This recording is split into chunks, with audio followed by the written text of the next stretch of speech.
Nabi Ibrahim mempunyai dua istri. Istri pertama bernama Sarah dan istri kedua bernama Hajar.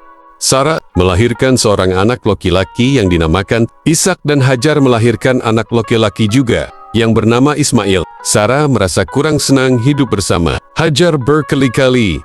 Ia meminta kepada suaminya agar Hajar dan anaknya dipindahkan ke tempat lain. Akan tetapi Nabi Ibrahim tidak segera menurutinya. Barulah setelah menerima perintah dari Allah, Nabi Ibrahim, Hajar, dan Ismail pindah ke Mekah.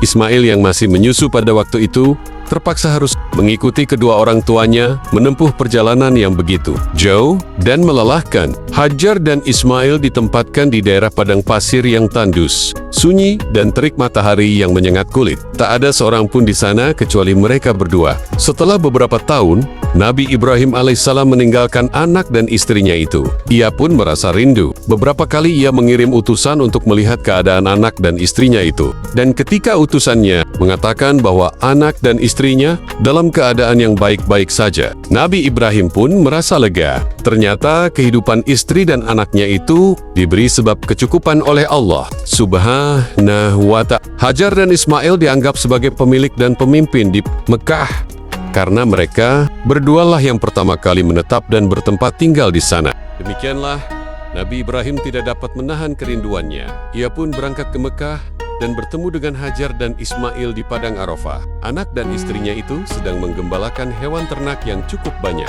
Dalam perjalanan pulang ke Mekah, setelah menggembalakan ternak, mereka beristirahat di Muzdalifah karena kelelahan dan akhirnya tertidur.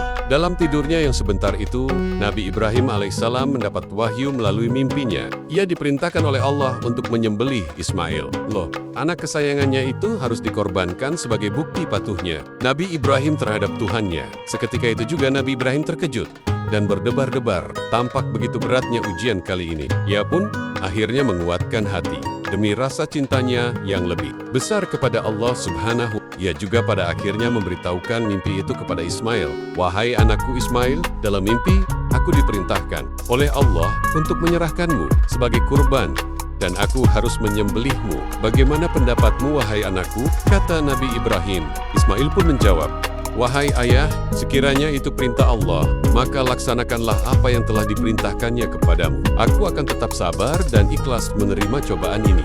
Dikisahkan, iblis berusaha merintangi perintah Allah kepada Nabi Ibrahim. Berkali-kali iblis membujuk Nabi Ibrahim agar tidak melaksanakan perintah itu.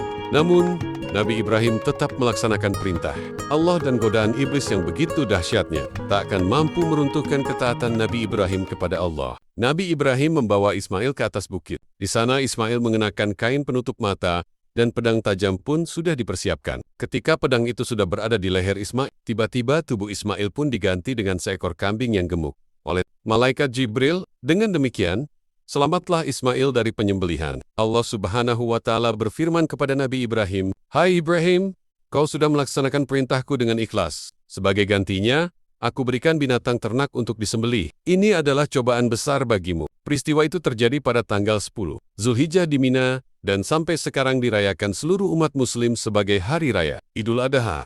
Dan umat Islam yang melaksanakan ibadah haji juga dapat melakukan kurban di Mina sebagai penghormatan atas Nabi Ibrahim.